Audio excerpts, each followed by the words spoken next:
Hi all, welcome back to Diya Collections. పట్టీలలో ఇప్పుడు పంచలోహం చాలా ట్రెండింగ్లో ఉన్నాయండి. సో మువ్వలవి యాక్చువల్గా నేను లాస్ట్ టైం తెప్పించాను. కొంచెం మువ్వలు అనేవి ఊడిపోతూ ఉన్నాయి దానికి, అంటే మనం రఫ్గా వాడుతూ ఉంటే. బట్ అది డ్రాబ్యాక్ నేను చూసిన తర్వాత ఏంటంటే మువ్వలు లేకుండా కావాలి, ప్లెయిన్గా అయితేనే డైలీ వేర్కి బాగుంటాయి అనిపించి నేను ఆ మువ్వలు లేకుండా ఇలా ప్లెయిన్గా తెప్పించాను అనమాట.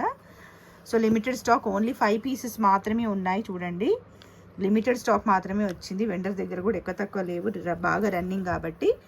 Only for 399 rupees plus shipping అండి. కావాలి అనుకునే వాళ్ళు బుక్ చేసుకోవచ్చు. 399 రూపీస్ ప్లస్ షిప్పింగ్ అండి. చాలా ప్రీమియంగా ఉంటుంది పంచలోహం. మీరు ఎన్ని రోజులుగా వేసుకున్నా కానీ కలర్ అయితే ఏమీ పోదు, సేమ్ అలాగే ఉంటుంది. అండ్ ఇంకొక విషయం ఏంటంటే, మీకు ఏమైనా బాగా బ్లాక్ అయినట్టయితే స్కిన్ టోన్ని బట్టి మీకు ఏమైనా బాగా బ్లాకిష్గా అయినట్టయితే కొంచెం చింతపండులో వేసి వాష్ చేసేసుకుంటే మళ్ళీ నార్మల్ స్టేట్కి వచ్చేస్తుంది అనమాట. అంతే, ఇంకా దీనికి అంతకు మించి ఇంకేమీ ఉండదు అనమాట మీకు చేయడం కానీ ఏదైనా కానీ. Okay, so here are the pieces, only for 399 rupees plus shipping. కావాలనుకుంటే బుక్ చేసేసుకోవచ్చు. పంచలోహం.